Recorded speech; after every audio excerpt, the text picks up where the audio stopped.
Lihatlah, semua ikan di danau ini terbang ke langit tiba-tiba. Tanpa alasan. Tapi kejadian berikutnya lebih aneh juga. 的是接踵而来。 Nicole sangat ketakutan. Dia belum mengemudi perahu kembali, tiba-tiba angin kencang meniup. Nicola bertanya anaknya apakah hal ini yang dia lakukan. Tapi meskipun Dion sudah berusaha untuk mengontrol semuanya, angin dan badai ini tetap meniup. Angin terlalu kencang sampai menjatuhkan sepohon beringin. Permukaan danau sedang tenang sekarang mulai berombak. Tiba-tiba cabang pohon terbang ke arah Dion dan menjatuhkan dia ke danau. Saat ini, badai baru berhenti. Nicole melompat ke bawah danau untuk menyelamatkan anaknya. Malam hari itu, hal yang lebih aneh terjadi. Nicole mendengar suara anaknya yang sedang berteriak, jadi dikeluar. Adegan di depan membuat dia mau pingsan. Hantu-hantu sedang terbang di lingkungan udara. Tapi Dion masih bermain dengan senang. Tiba-tiba, suaminya Mark yang sudah lama meninggal muncul. Dia menyuruh Nicole untuk membawa anaknya pergi keluar tempat ini. Lalu dia hilang. Nicole sangat khawatir. Kenapa dia muncul saat ini? Apa yang sudah terjadi? Rasa cinta muncul. Nicole melihat kembali semua benda dari suaminya. Mark adalah orang yang meneliti kekuatan supranatural. Karena menyelamatkan seorang wanita dalam bencana, Mark sudah kehilangan di danau. Nicole tidak sengaja menemukan sebuah kertas di kantong baju Mark. Di dalamnya ada nomor HP dan alamat. Saat makan pagi, Dion tidak sengaja membuat susu menumpah di meja. Tanpa diduga, susu itu terbang di udara. Saat Nicole datang, susu itu tetap di meja lagi. Di perjalanan ke sekolah, Dion berbicara sama ibunya bahwa dia tahu trik sulap ini. Membuat benda terbang. Nicole pikir anaknya bercanda jadi dia tidak peduli. Di sekolah, Dion berbicara dengan temannya tentang kekuatannya. Tapi tidak ada siapa yang percaya. Teman-teman itu tidak mau bermain sama Dion karena tubuh Dion kecil. Untuk berteman dengan mereka, Dion coba bermain skateboard. Tanpa diduga, teman-teman itu sangat terheran. Malam ini, di rumah, Dion terus bilang dia berkekuatan. Nicole menyuruh anak coba menunjukkannya. Ternyata permainan itu memang terbang. Benda-benda di rumah juga terbang. 随着东西越飘越， Nicole terburu-buru bilang Dion berhenti. Tapi Dion tidak bisa mengontrol kekuatan dia. Benda-benda terbang di sekeliling mereka semakin cepat. Bahkan membuat pundak Nicole terluka. 这一顿猛如虎的 Pertunjukan ini menakutkan Nicole. Setelah melewati banyak hal yang aneh, Nicole memutuskan menelpon ke nomor itu. Tapi tidak ada yang mengangkat. Tepat waktu itu, polisi ke rumah Nicole. Polisi bertanya karena gadis tetangga Nicole sudah hilang. Nicole ingat kembali, itulah saat Dion menunjukkan kekuatannya. Apakah hal ini terkait sama kekuatan anak dia? Inilah tupai yang ajaib. Tupai ini bermain lalu menanjak ke pohon. Dion mengejar tupai ini. Jadinya, Nicole mendengar suara anaknya. Saat berbalik dia memang ketakutan. Nicole bergagas menghibur anak yang terkena penyakit asma. Lalu Nicole membawa tangga untuk membawa anak turun. Lalu Nicole membawa Dion ke rumah sakit kakaknya untuk memeriksa. Tapi hasilnya biasa. Nicole bercerita dengan kakaknya tentang kejadian terakhir ini. Akan tetapi, kakak ini tidak percaya. Kakak bilang mungkin Nicole ditekankan besar jadi pikir banyak. Tapi kemudian, Dion terus membuat kekuatannya. Ketika Nicole membawa Dion ke tempat membeli obat asma. Dion mau makan permen tapi ibunya tidak setuju. Dengan begitu, permen-permen terbang. Pegawai toko melihat hal itu jadi sudah bergegas mengejar. Mereka berdua juga ketakutan jadi sudah berlari. Kemudian, Nicole mengikuti wawancara untuk mencari pekerjaan. Tapi Nicole tidak bisa berhenti khawatir tentang anaknya, jadi dia selalu menatap anak. Sebelum wawancara berakhir, Dion sudah menyebabkan urusan lagi. Dion duduk di kursi lalu berputar. Nicole harus meninggalkan wawancara untuk menghentikan anaknya. Jadi dia tidak lolos. Kakak Nicole minta temannya untuk mengunjungi Nicole. Pat adalah teman dekat Mark. Juga mantan rekan dia. Pat sering peduli dan merawat Nicole. Saat ini, Dion melihat boneka terjatuh di jalan.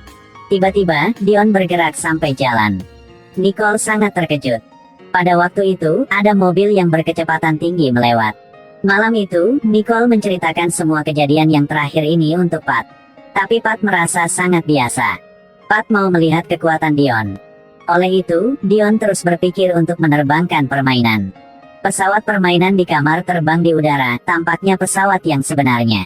Pat sangat penasaran.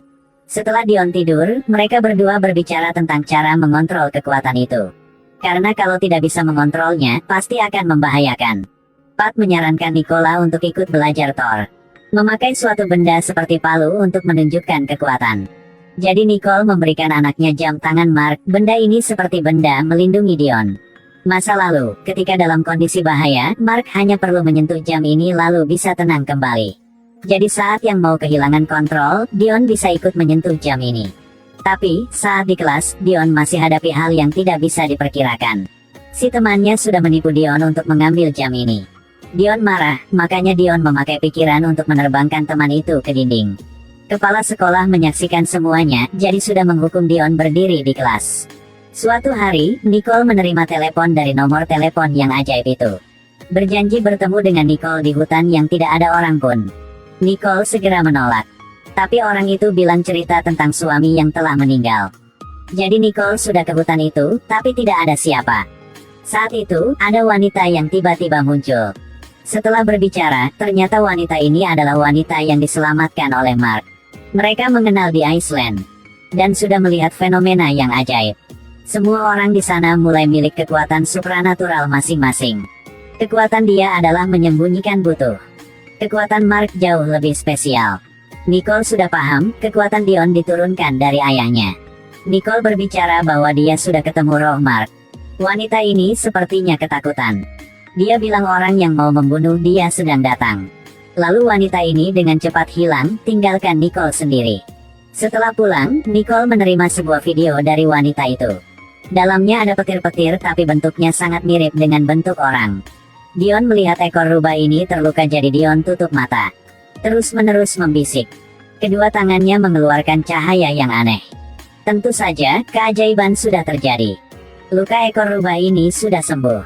Pat membawa Dion ke tempat kerjanya. Dion melihat gambar ayahnya, di hatinya agak menyedihkan. Ketika lewat sebuah kamar yang rahasia, Dion mau masuk. Tapi itulah kamar penelitian yang rahasia. Bahkan Pat juga tidak bisa masuk, harus ada kartu baru bisa buka pintu. Dion menggunakan kekuatannya untuk mencuri kartu itu. Dan mematikan kamera. Masuk ke kamar ini, mereka menemukan di sini ada banyak binatang dari Iceland. Apalagi orang yang sudah pernah ke Iceland, semua mereka dilacak secara ketat oleh PT. Pat tidak bisa paham. Ekor rubah yang tadi Dion membantu senang sekali. Tepat saat itu, bel darurat berbunyi. Kemudian ada suara dari satpam yang sedang membuka pintu. Pat bingung dan tidak tahu melakukan apa. Tapi Dion dengan tenang sudah mematikan semua sumber listrik. La estructura organizativa formalizada se centra en los roles y puestos en lugar de las personas en los puestos. Ketika di rumah, Pat bercerita tentang semua hal yang terjadi di kamar penelitian. Pat tidak tahu kenapa PT menangkap semua binatang dari Iceland untuk meneliti. Tiba-tiba, Nicole ingat kembali kata wanita itu. Dia dan Mark berkekuatan setelah pulang dari Iceland. Pat juga mulai ingat kembali hal-hal di sana. Saat ini, Pat bertugas mengawasi semua dari tenda. Sedangkan Mark, dia menikmati pandangan di luar. Masih ada banyak turis lagi di sana. Ketika mereka sedang menikmati pemandangan ini, sebuah bintang meteor lewat. Lebih terkejut yaitu bintang itu sudah meledak di atas mereka. Percikan cahaya itu jatuh ke tanah. Saat kembali ke kamar, Mark sudah bersadar kekuatan dirinya. Tangan Mark kadang-kadang hilang. Mark terkejut tidak tahu harus bagaimana. Karena tidak melihat tangan jadi dia tidak bisa mengemudi lalu sudah menabrak tiang. Setelah itu, Mark baru ingat mobil masih ada rem. Selain hal itu, ada yang lebih aneh lagi. Mark lupa pesta ulang tahun anaknya, tampaknya tidak bisa datang dengan tepat waktu. Tiba-tiba, Mark bergerak ke pesta itu segera. Jaraknya puluhan kilometer. Kenyataan ini terlalu aneh. Mark baru meneliti tentang fenomena kekuatan yang luar biasa. Mark menemukan kabar yang terkait dengan Iceland. Dan ada seorang juga bilang dia milik kekuatan itu. Itulah wanita itu. Setelah berbicara, mereka menemukan bahwa mereka berada di Iceland di waktu yang sama. Tampaknya, bintang jatuh itu sudah memberikan semua orang kekuatan ini. Selain mereka, orang yang lain juga milik kekuatan. Tapi mereka sudah hilang secara aneh. Ketika mereka masih belum paham tentang hal ini, tiba-tiba awan hitam muncul. Cuaca berubah segera. Badai datang dengan cepat. Di hujan itu, tiba-tiba satu roh muncul. Ketika mereka mau maju untuk melihat lebih jelas, ada sebuah petir yang lewat. Mungkin petir ini tidak mau mereka mendekati roh itu.